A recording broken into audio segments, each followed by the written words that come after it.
सोमवार को 10 अक्टूबर 1966 का क्लास चल रहा था। बात चल रही थी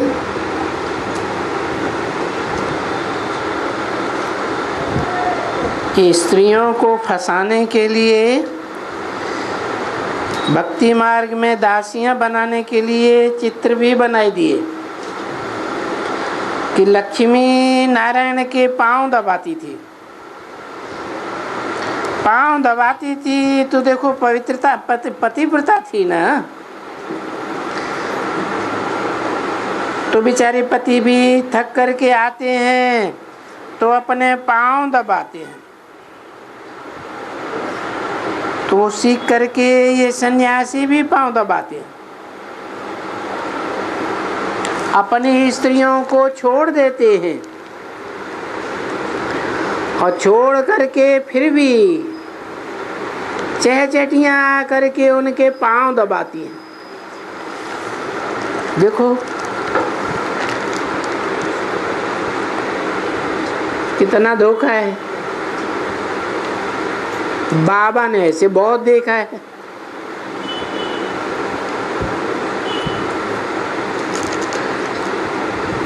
अब ये ढेर बातें समझी ना। माइयां जाती हैं,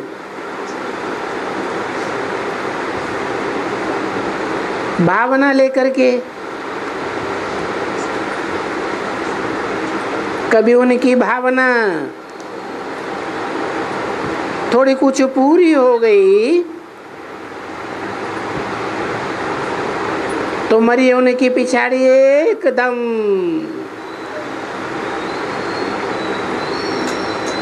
अल्पकाल क्षणभंगुर सुख की वासना कोई भी पूरी हुई तो देखो ये मरी।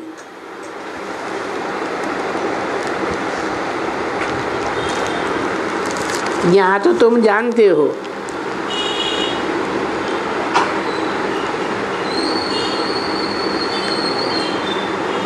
कि हमारी 21 जन्म की सुख की आस की भावना पूरी हो रही है और इसमें कोई भी पाँव दबाने की कोई बात तो है नहीं।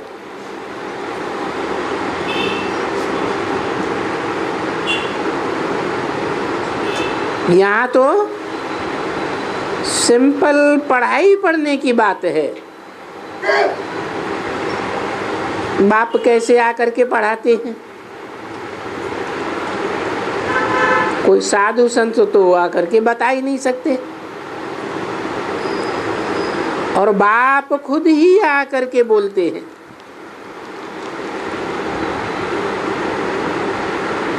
दिखाते हैं द्रौपदी का भी पांव दबाया।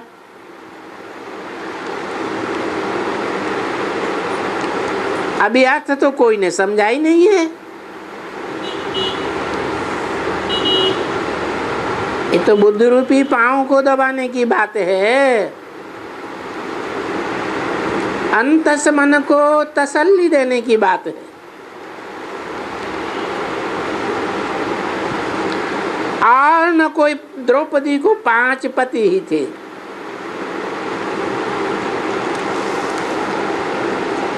पति तो रक्षक को कहा जाता है। बातें तो यहाँ की हैं।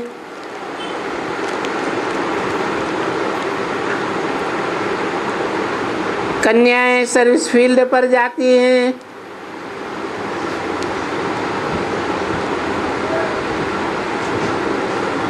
सेंटर बदलते रहते हैं तो उनकी रक्षा करने वाले पांडव भी बदल जाते हैं।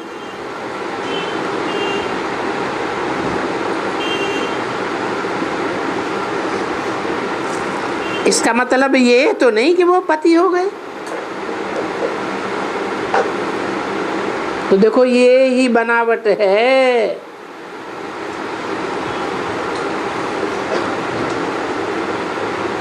और न इस बनावट को कोई ने करके बोला। ये तो बाबा ने आकर के हमको समझाया है कि बाबा आकर के कहते हैं, बच्ची तुम भक्ति करते करते थक गई ना, तो ऐसे ही हंसी कुड़ी के लिए अच्छा अभी हम तुम्हारा सब प्रकार का दुख दूर कर देते हैं, थकान दूर कर देते हैं। तो वो तो तुम जानते हो कि बरोबर अभी हमने समझा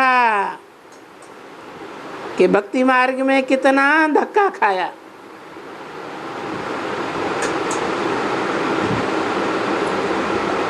धक्के खाते खाते एकदम थक गए और पतित बन गए। दुनिया एकदम गंदी बन गई। देखो अभी इस दुनिया का हाल ही क्या है। अभी बाबा हमारे साथ थकान दूर करके कितना कल्याण करते हैं।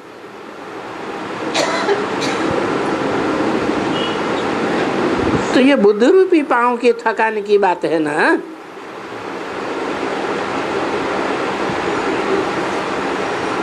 फिर 21 जन्म हम कभी भी दुख नहीं देखेंगे, कोई प्रकार का दुख नहीं।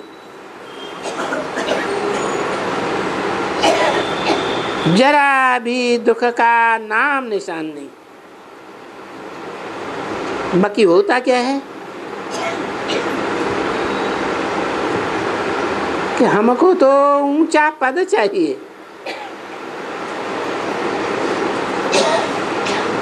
तो जितना पद ऊंचा होगा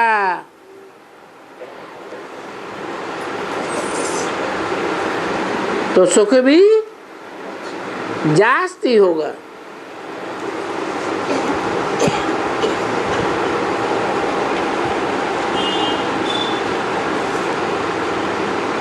पद नीचा होगा तो सुख भी कम होगा।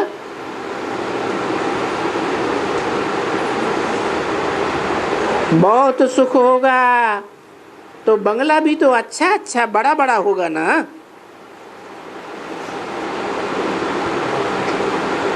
तो देखो नई दुनिया में सभी के बंगले तो हीरे जवाहरात के नहीं बनेंगे, तो फर्क तो जरूर होगा। फिर भी फर्क देखने में तो आवेगा ना। कहाँ कोई के हीरे जवाहरात रूपी बंगले ये संगठन के बंगले हैं। कोई को उतना बड़ा संगठन, उतना अच्छा संगठन नहीं होगा।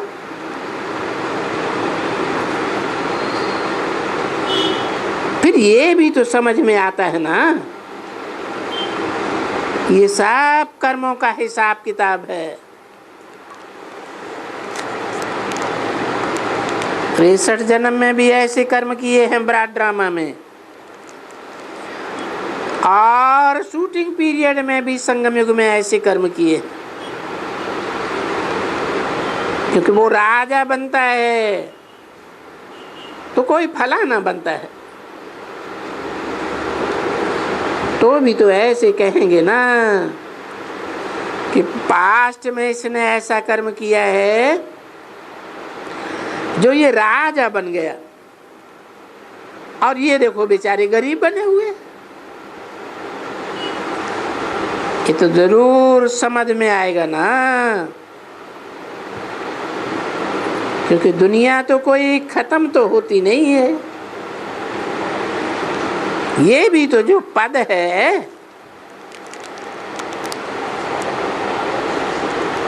ये भी तो पद है ना। ये तो जरूर गाएंगे कि भाई इसका ऊंचा पद है। जरूर फिर ये तो कहेंगे ना कि इन्होंने देखो ये ऐसे अच्छे कर्म किए जो इतना ऊंचा पद बना है। वहां का कुछ काम खराब नहीं होता है, परंतु गायन तो फिर भी होना चाहिए ना। ये जो बड़े बनते हैं, साहूकार बनते हैं, ये बनते हैं, वो बनते, कुछ फर्क तो दिखाई देगा ना। तो जरूर इन्होंने ऐसा कुछ काम किया है आगे।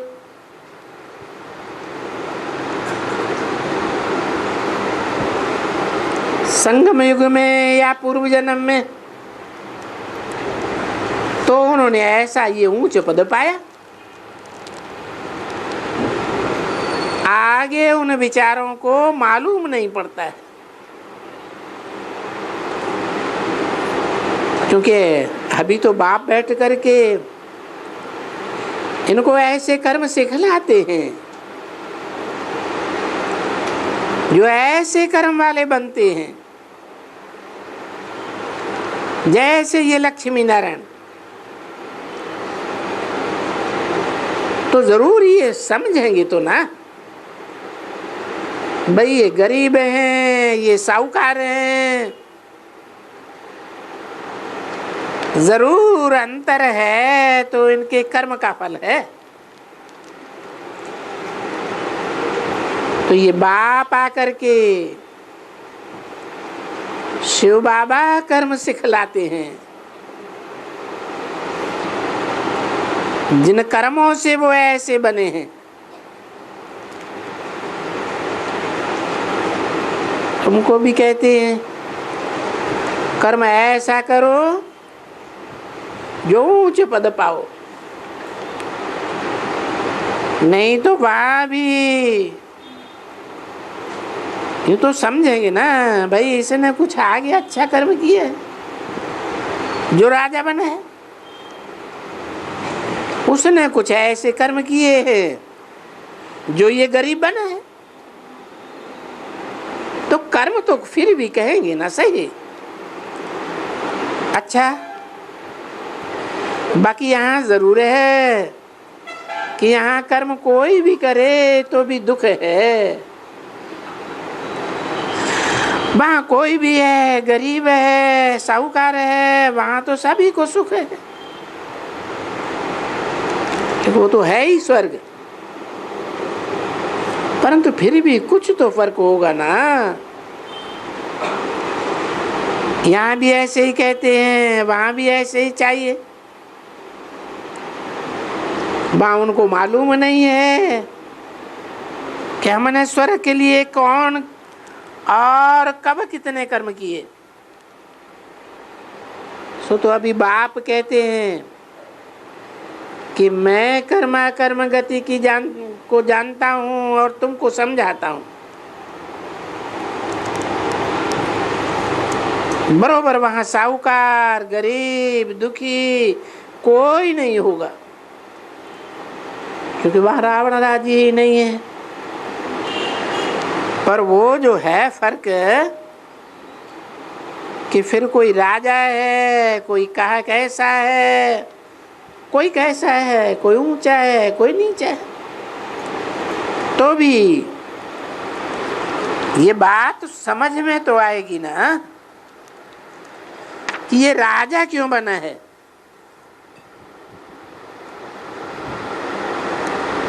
स्वर्ग में कोई राजा क्यों बना और प्रजा क्यों बना, समझ में तो आया। बहुत सेवा की है तो राजा बना है, और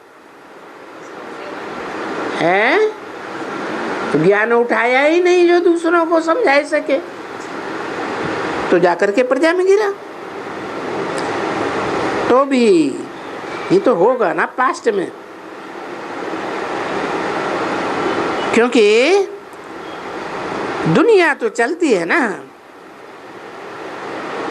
पास्ट में चली थी। तो देखो इस समय में तुम जो जो जैसा जैसा कर्म करेंगे ऐसे ऐसे वहां फल पाएंगे। तो कर्म तो करना ही है ना बच्चे। ये कर्म क्षेत्र है जो गीता में आया है। धर्म क्षेत्रे कर्म कुरुक्षेत्रे। कुरु माने करना। ये संगम युग में कुरुक्षेत्र है। सभी धर्मों का युद्ध क्षेत्र है, जहां बाप कहते हैं सर्वधर्मान परित्यज्य, सब धर्मों को छोड़ो और एक मेरी शरण में आ जाओ। फिर भी देखो कैसे कैसे कर्म करते रहते हैं। कोई बच्चे बहुत अच्छा कर्म करते हैं, जैसे बाबा रोज महिमा भी करते हैं। रोज तो कोई की एक एक की महिमा नहीं होती है ना,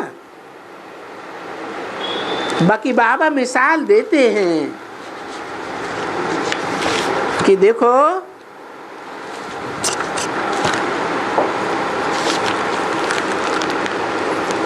वो बच्चा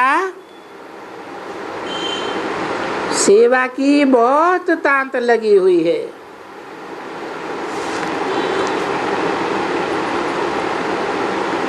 दस अक्टूबर 66 की वाणी का 8वां पेज। कोई पूछते हैं बाबा हमारे में कोई खामी है क्या जो मैं इतनी नई सर्विस कर सकता हूँ?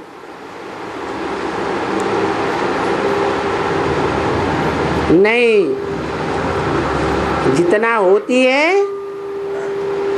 जितना सर्विस कर सकेंगे तो तुम्हारी सर्विस आगे बढ़ती जाएगी। आप ही ऑटोमेटिकली सबकी सर्विस वृद्धि को पाती रहेगी।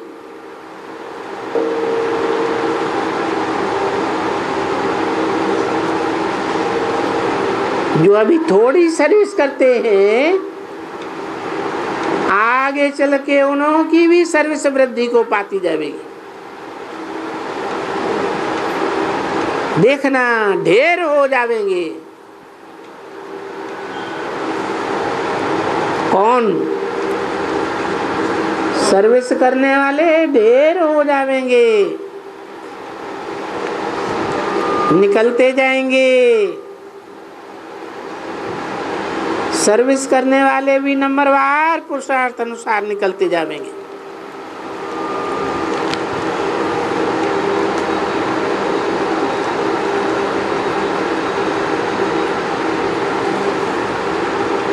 बाबा की समझ में नहीं आया ब्रह्मा बाबा को कि आखिर ऐसा क्या होगा जो ढेर के ढेर सर्विस करने वाले निकलते जाएंगे। अच्छा चलो बच्ची टोली ले आओ। बाबा तो कहे हाँ जल्दी जल्दी होवे, परंतु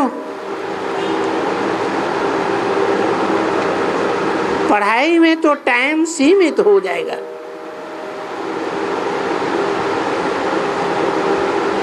जल्दी तो जा ही नहीं सकेंगे।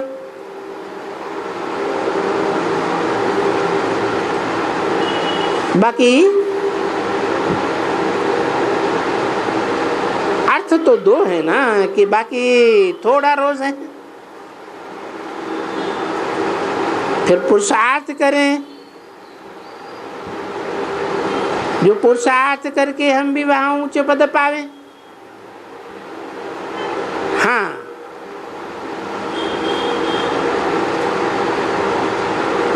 ये तुम चक्कर लगाओ, चक्कर लगाते जाओ, उठाते जाओ।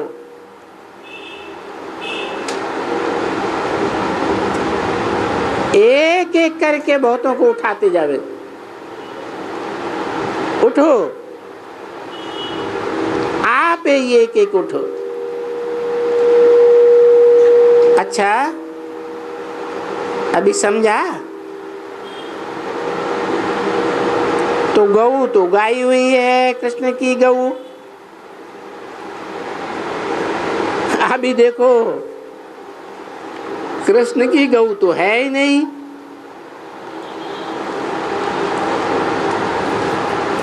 है? कृष्ण की गऊ है क्या? ये तो शिव बाबा के बच्चे हैं। तो बाबा इन बच्चों को ये ज्ञान घास खिलाते हैं। कोई उगारी करते हैं, कोई नहीं करते हैं। जो उगारी करते हैं वो गौएं हैं। जितना जितना ज्ञान घास उगारी करेंगे, आपस में लेन देन करेंगी, तो अच्छा ज्ञान दूध देने वाली गैया बनती है।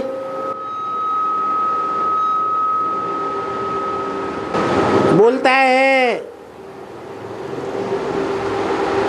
किन बातों को फिर से उगारते रहो,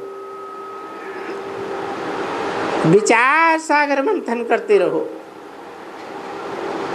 क्योंकि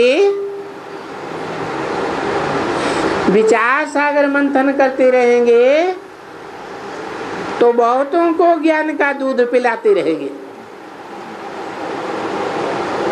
बहुतों को सुनाएंगे ना, धारणा पक्की हो जावे तो बच्चों को रोज खुशी का पारा भी चढ़ना चाहिए ना। ये समझाना चाहिए कि बाकी 10 वर्ष हैं।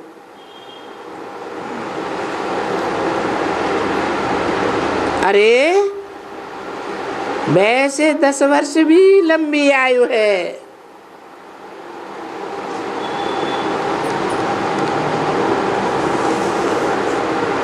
इस बात के लिए है 10 वर्ष भी लंबी आयु किस लिए बताई?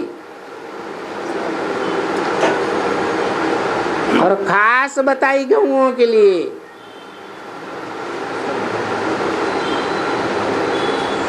है बाबा जिन बच्चों को इमर्ज करते हैं उनके लिए भी ये बात लागू, और जो इमर्ज नहीं हुए वहां सामने ही बैठे हुए थे उनमें से भी कोई गऊ आ गई होगी ना। है जो ज्यादा घास की उगराई करके ढेर दूध देने वाली बन जाए।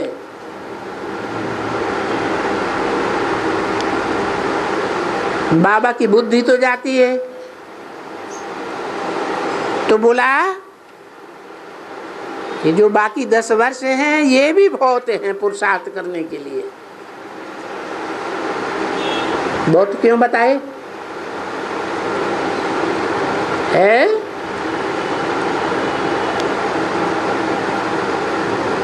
क्योंकि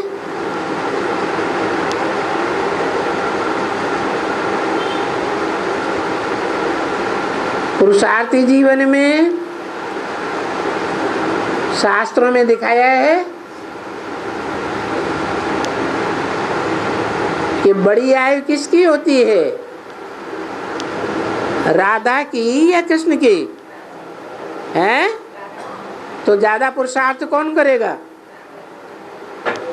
इसलिए बोला ये 10 वर्ष भी आयु बहुत लंबी है। किसके लिए बोला? गऊ के लिए बोला या कोई अदर कुमारों के लिए बोला? कुमारों के लिए बोला है, गऊ के लिए बोला कि ये 10 वर्ष भी बहुत हैं। लंबी आयु है पुरुषार्थ के लिए, परंतु क्या करें, ये सृष्टि भी कोई थोड़ी है, बड़ी लंबी चौड़ी सृष्टि है। तो सर्विस भी तो बहुत करनी है। मना ब्रह्मा बाबा की समझ में नहीं आया ये 10 वर्ष किस लिए बोले गए, किस लिए बोले गए हैं? नर से नारायण पद पाने के लिए या नारी से लक्ष्मी पद पाने के लिए बोले गए। बाकी सृष्टि तो लंबी है, पूरी सृष्टि की सेवा करने में तो लंबा टाइम लगता है। सबको पैगाम पहुंचाना है। तुम पैगाम पहुंचाने वाले पैगंबर बच्चे हो ना। पैगंबर के बच्चे पैगंबर हो और मैसेंजर के बच्चे मैसेंजर हो।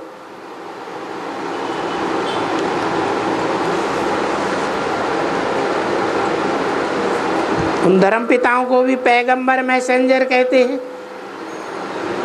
बड़े से बड़ा पैगंबर कौन हुआ है? जो तुम बच्चों के लिए नई दुनिया का पैगाम लेकर के आया है। मैं रोज तुमको कोई भी प्रकार से पैगाम देता रहता हूं।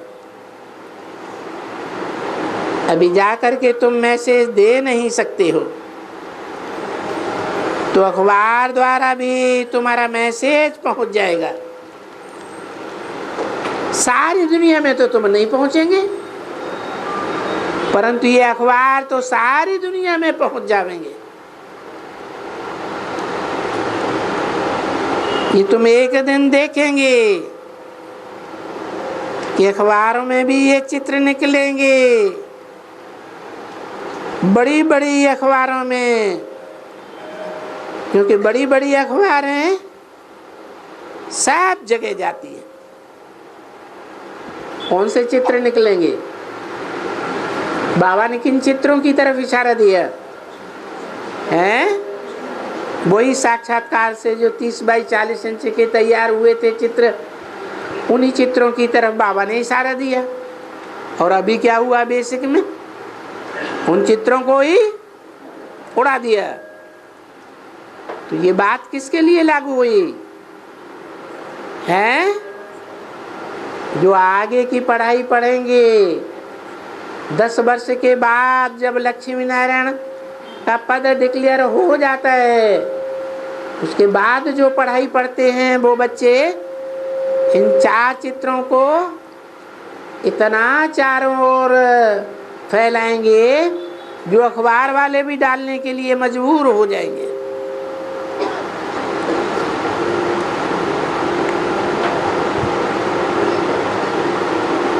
उन अखबार वालों की बहुत बहुत कितनी लाखों लाखों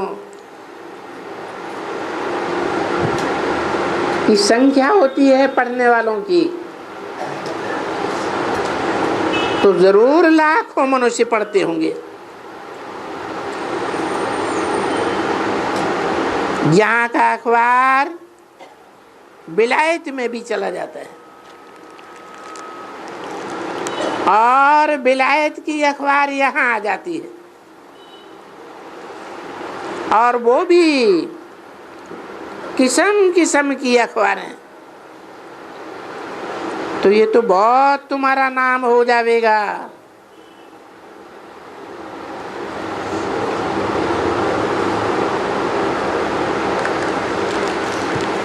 ये तो बहुत अखबारों में तुम्हारी ये चित्र डल जाएंगे और तो कुछ नहीं कर सकेंगे जास्ती। कुछ तो जाएंगे, कुछ फिर ये चित्रों से निकलेंगे।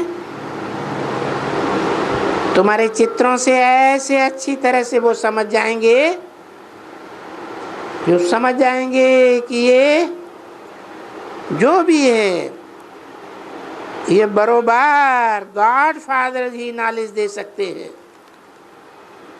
और ये इस प्रकार की चित्रों पर समझानी सहज दे करके कोई भी नॉलेज नहीं दे सकते। बाकी नॉलेज तो समझ जाएंगे ना, फिर किस बात की कमी रह जाती है? विलायत वाले भी नॉलेज को समझ जाएंगे, दुनिया वाले भी समझ जाएंगे, परंतु कमी किस बात की रहती है? मेहनत है ये मन मना भव की, वो तो पीछे नहीं। सब कोई ऐसे पीछे नहीं बन सकते हैं ना। क्यों नहीं बन सकते हैं? क्योंकि उस समय माहौल शांति का होगा या अशांति का माहौल हो जाएगा। दुनिया में अशांति का माहौल हो जाएगा। वो तो फिर जैसे ड्रामा का प्लान है ऐसे ये भारतवासी ही मेहनत करते हैं।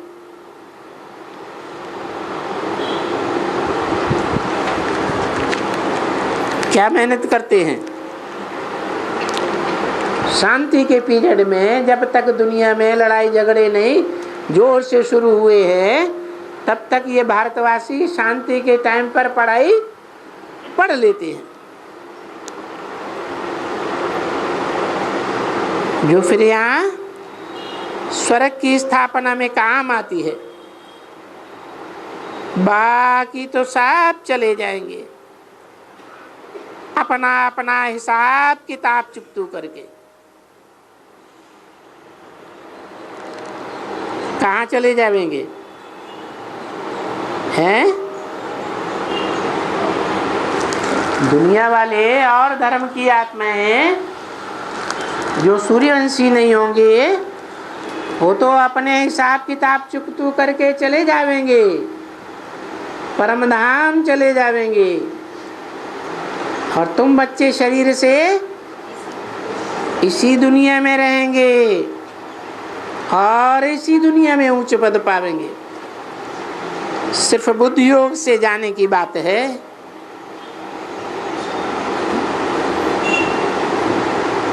तो देखो, जिसको जो पाठ मिला हुआ है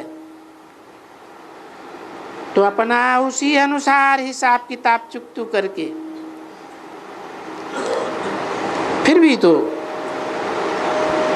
वही एक्टर्स वापस जाएंगे ना, और नंबर बार वही आकर के अपना एक्ट करेंगे। अभी समझा ना बच्ची? ये तो तुमको सारी दुनिया के एक्टर्स को ये ड्रामा बना हुआ है ना, ये दुनिया के एक्टर्स है ना।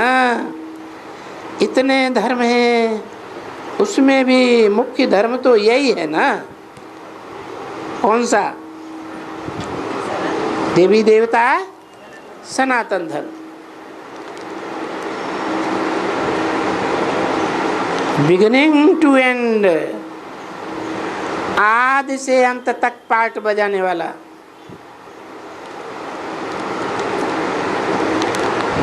तो मुख्य धर्म ये हुआ। क्यों? क्योंकि जिसने आदि देखा, आदि सो अंत भी ही देखेंगे। जिन्होंने अंत देखा वो अंत देखने वाले कैसे हो गए? सब कुछ देखने वाले बन गए। अभी बिगिनिंग टू एंड तुम्हारा धर्म है, ये कोई मनुष्य नहीं जानते हैं। विद्वान आचार्य पंडित की बुद्धि में ये कुछ भी नहीं है। तुम्हारी बुद्धि में है कि तुम ही बैठे हो जिन्होंने ये 84 जन्म पूरे किए हैं। तो जिन्होंने 84 जन्म पूरे किए हैं उन्हीं की बुद्धि में बैठेगा, क्योंकि आत्मा 84 जन्म भोग करके अनुभवी बन गई। तो अनुभवी जल्दी समझेंगे या जिनको प्रैक्टिकल में अनुभव ही नहीं हुआ वो जल्दी समझेंगे? तुम्हारी बुद्धि में बैठेगा, और कोई की बुद्धि में बैठता ही नहीं। ये गान ऐसा वंडरफुल है। अच्छा, मीठे मीठे से कील दे बच्चों प्रति।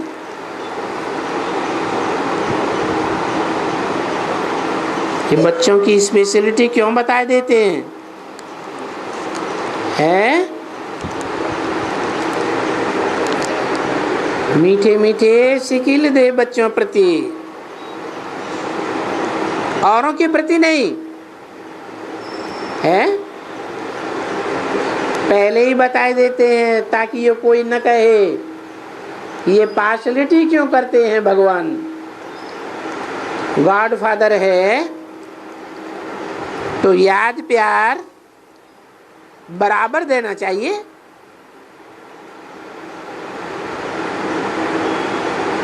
आत्माएं तो सभी है ना, सभी बच्चे रूह है ना, तो रूहानी बाप को पार्शलिटी करनी चाहिए प्यार देने में, है नहीं करनी चाहिए। सब पक्के पक्के 84 जन्म वाले रूह बनते हैं। फिर तो जितनी जो रूहानियत को धारण करते हैं उतना भगवान का याद प्यार लेने के भी वारसदार बन जाते हैं। अच्छा, माता पिता बाप दादा का याद प्यार, गुड मॉर्निंग।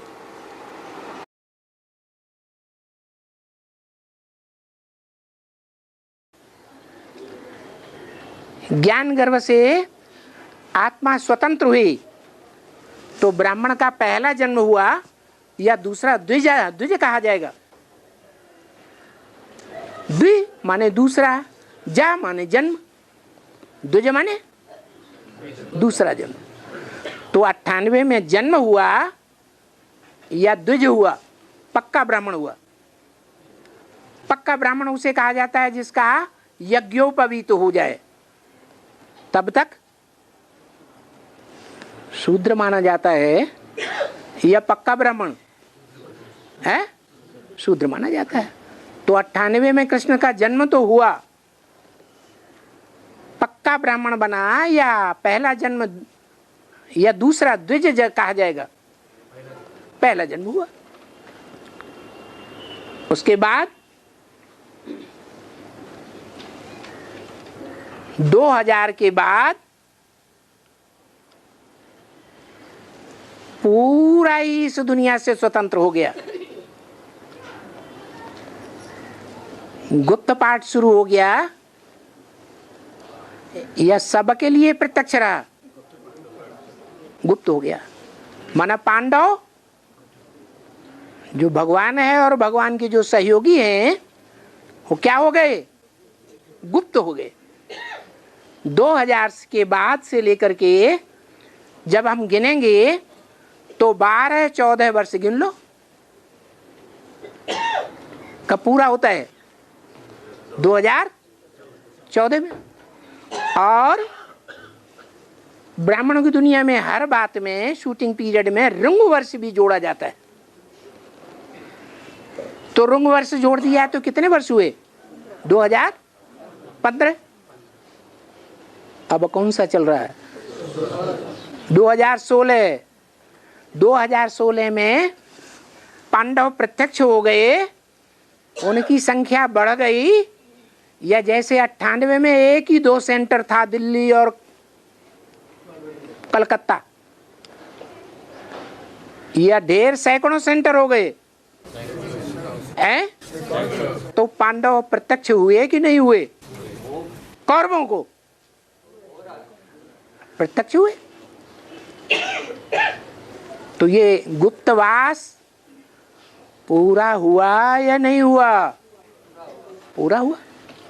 बाबा, हाँ, वो जो व्यास ने फिर कृष्ण का नाम क्यों डाल दिया? वो जस्ट द्वापर से इस सृष्टि को शिव बाबा ही सदा रहने वाला है, तो शिव बाबा वो जो व्यास की आत्मा है द्वापर में जाकर कृष्ण के नाम डाल दी क्यों? का काम कर इसलिए डाल दिया द्वापर युग में, क्योंकि ब्राह्मणों की दुनिया में जब तक मम्मा बाबा जीवित रहे साकार में, तब तक स्वर्ग की शूटिंग होती रही। एक के डायरेक्शन पर, माउंट आबू के डायरेक्शन पर सारे सेंटर चलते थे। ब्रह्मा मम्मा बाबा के शरीर छोड़ने के बाद विदेशों में सेंटर चलना शुरू हो गए। पहला सेंटर इंग्लैंड में खुला। तो विदेशों में आबादी कब बढ़ती है? द्वापर में या सतयुग त्रेता में? तो शूटिंग हुई कि नहीं? ब्राह्मणों की दुनिया में ये शूटिंग हो गई। राज सत्ता और धर्म सत्ता द्वापर युग से अलग अलग हाथों में बट जाती है। पहले भारत के सभी जोन्स का कंट्रोलिंग माउंट आबू से होता था, मम्मा बाबा के द्वारा। बाबा की शरीर छोड़ने के बाद क्या हुआ? बड़ी बड़ी बहनों ने अपने अपने जोनल हेड्स बनकर के बैठ गई। अलग अलग जोन पड़ गए और मनमानी चाल से चलने लगे। ट्रांसफर होने के लिए भी मना कर दिया। अपनी अपनी प्रॉपर्टी भी बना के बैठ गए। तो रावण राज्य शुरू हुआ कि नहीं हुआ? द्वापर युग की शूटिंग शुरू हुई कि नहीं हुई? और ब्रह्मा कुमारियों में ये मान्यता हो गई कि गीता ज्ञान का साकार भगवान अगर कोई है तो दादा लेखराज ब्रह्मा की सोल कृष्ण है या कोई दूसरा है संसार में? है? तो साबित हो गया ना। नहीं, व्यास की आत्मा वो नहीं लिखना चाहिए ना कृष्ण। वो चाहिए या नहीं चाहिए, लेकिन शूटिंग हुई कि नहीं? परब्रह्म परमेश्वर लिख दिया है? वो कृष्ण ही परब्रह्म परमेश्वर है, ऐसे लिख दिया है भागवत। हाँ, तो ब्रह्मा कुमारियों ने ये मान लिया कि कृष्ण दादा लेखराज की आत्मा ही भगवान है, परमेश्वर है साकार में, गीता का ज्ञान दाता है या कोई दूसरा है? किसने माना? ब्रह्मा कुमारियों ने शूटिंग कर दी। यही ब्रह्मा कुमार कुमारियां द्वापर युग से ये शूटिंग करेंगी। क्या कि गीता का भगवान निराकार नहीं, गीता का भगवान कृष्ण है, ये शूटिंग कर देंगे। व्यास क्यों बाध्य हो? हैं? व्यास क्यों बाध्य हुए बाबा? वो लिखने के लिए यही पूछ रहा हूँ। अरे क्यों का सवाल ही नहीं। ड्रामा में रावण राज्य क्यों हो गया? व्यास तो सत्य होना चाहिए ना शिव बाबा। अरे ड्रामा में सत्ययुग होना चाहिए ना हमेशा। ये कलयुग झूठ युग क्यों हो गया? अरे क्यों क्या कैसे का सवाल। ये क्यों क्या की क्यों जो है वो पूंछ वाले जानवर लगाते हैं या मनुष्य लगाते हैं? अरे बाबा, आप तो पूछ रहे हैं कि जैसे प्रश्न तो पूछने के लिए बोला है ना गीता में भी। क्या कोई नहीं समझ पा रहे तो प्रश्न पूछ सकते हैं, इसे गीता में लिखा है ना। वो क्या कृष्ण ने तो बोला है गीता में? गीता में कहीं भी नहीं आया है कृष्ण भगवानवाद, सिर्फ भगवानवाद आया है। बाबा ये एक बात ये, हाँ कृष्ण जो नाम है ना, कृष्ण जो नाम है, हाँ, जो सतीवी और संगमी, ये कृष्ण नाम से बहुतों को मुजान हो गया। क्या मुजान हो गया? देखो अब वो तो नाम तो जैसे संगमी की कृष्ण और सती की कृष्ण, हाँ, बहुतों को इसमें भी कंफ्यूज। क्यों बहुत क्यों और क्या कंफ्यूजन? वो कान का फ्यूज निकालो, बताओ। मुझे क्लियर है बाबा। आप क्या है? नाम क्यों रखना पड़ा संगमी की और सती की कृष्ण, वो भी अब ड्रामा में पावर। बताओ। बताओ ये अरे रुको रुको रुको, महाभारत गृह युद्ध हुआ कि नहीं हुआ? कि सामने खड़ा है, हुआ कि नहीं हुआ? है? हो गया। महाभारत से स्वर्ग के गेट खुलते हैं, गेट पे टू हेवन इज महाभारत। हो गया, होने वाला है ना? भगवान साकार में होगा कि नहीं होगा? कृष्ण जिसे कहा गया सतयुग का, वो शरीर छोड़ गया कि रह गया? शरीर छोड़ गया कि नहीं? छोड़ गया। शरीर छोड़ गया तो नाम जो है वो साकार के पढ़ते हैं या निराकार आत्मा के नाम पढ़ते हैं? तो जो महाभारत गृह युद्ध में साकार संगम युगी कृष्ण होगा, वो शरीरधारी होगा या निराकार या सूक्ष्म शरीरधारी आत्मा होगी? तो बस वो ही संगम युगी कृष्ण है। नहीं, तीन, वो मालूम है बाबा, तीन आत्मा है। तीन? राम कृष्ण शिव। हाँ। उसका संगम युगी राम का शरीर तो राम का है, हाँ, रक्त है, हाँ, लेकिन नाम कृष्ण क्यों डाल दिया? काम किसने किया प्रैक्टिकल में? तुम्हारा वाला मानेंगे नहीं हम अपनी चलाएंगे, खींच खाच के भी अपनी चलाएंगे। ये काम आगे चल करके दुनिया के जो बड़े बड़े धर्म गुरु हैं, क्रिश्चियन धर्म के, इस्लाम धर्म के, और बड़े बड़े राजनेताएं हैं, ये भी अपनी पूरी ताकत एड़ी से चोटी लगाकर यही काम करेंगे, विरोध करने का। क्या काम? हर बात में विरोध पैदा करेंगे, मानवीय बुद्धि लगा के। कृष्ण नाम लेने से संगम युगी और सचिव कृष्ण को। अरे सबको छोड़ो, अपने को लो ना, पहले स्वचिंतन करो ना। पर क्या कहता है, दूसरे क्या कहते हैं, ये बात हम क्यों देखें? बाबा उन्हें को कैसे क्लियर करे, वो प्रश्न पूछ रहे बाबा हैं? उनको शिव ही परमेश्वर को कैसे क्लियर करे, वो पूछ रहे बाबा, हम और कुछ भी बात नहीं। सब बात की क्लैरिटी प्योरिटी की पावर पर होगी। दुनिया के सारे काम पवित्रता से होते हैं कि कुमारों की पवित्रता से हो जाएंगे? कैसे होंगे? हैं? फिर कुमार तो रोज ढलकते रहते हैं, पतन होता रहता है शक्ति का। कौन करेगा गीता का भगवान साबित?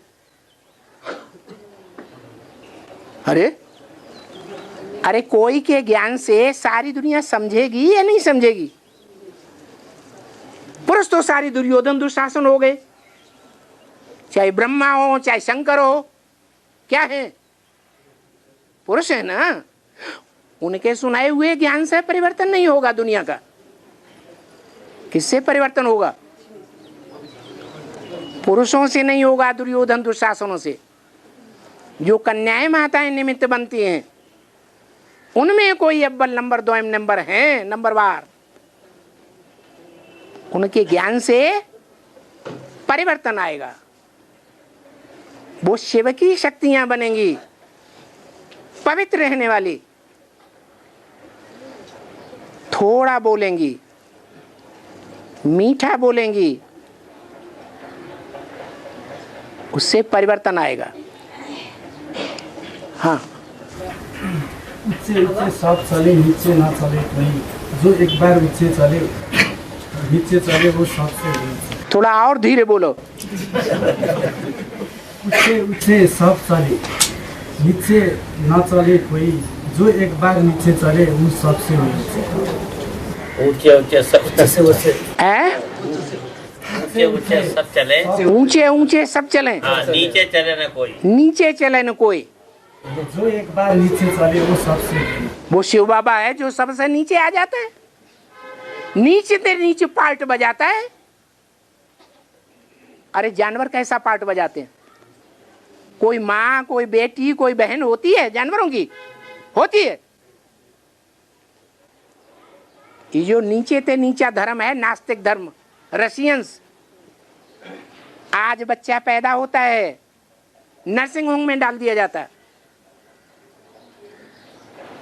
माता फिर नौकरी करती है, बच्चा बड़ा होता है, शिशु स्कूल में डाल दिया जाता है, और बड़ा होता है स्कूल में डाल दिया जाता है, और बड़ा हुआ हायर क्लास में डाल दिया गया, ट्रेनिंग स्कूल में डाल दिया गया, और बड़ा हुआ देश की सेवा में सर्विस में लगा दिया गया। उसे अपनी माँ का पता है, बहन का पता है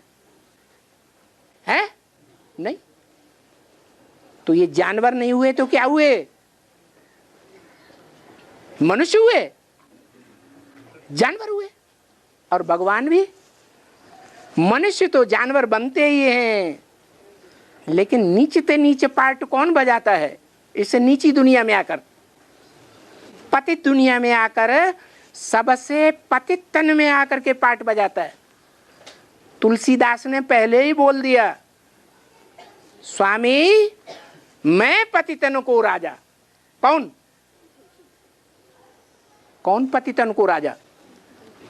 अरे अरे किसने बोला? तुलसीदास। कौन सी आत्मा? राम वाली आत्मा। मुरली में बोला है, अपने अपने शास्त्रों में अपनी अपनी महिमा लिख दी है। तो रामायण किसने लिखी? तुलसीदास ने, राम ने लिखी। उन्होंने खुद कह दिया मैं पतितों का राजा। भगवान भी आके मुरली में यही कहते हैं, मैं पतित से पतित बड़े ते बड़े कामी कांटे में आके प्रवेश करता हूं। तो नीचा पार्ट नहीं बजाता, उससे ज्यादा नीचा पार्ट कोई बजाता है? नहीं बजाता। अगर ना बजाया होता तो कलंकी अवतार संसार में प्रसिद्ध होता है। दुनिया के जितने जास्ती से जास्ती कलंक हैं वो किसको लगाए जाते हैं? भगवान को लगाए जाते हैं। सबसे जास्ती ग्लानि मेरी होती है, उसके बाद ब्रह्मा की होती है। ये मुरली में ही बोल दिया गया। तो वो नीचे नीचे पार्ट बजाता है और ऊंचते ऊंचे कार्य करता है। ओम शांति।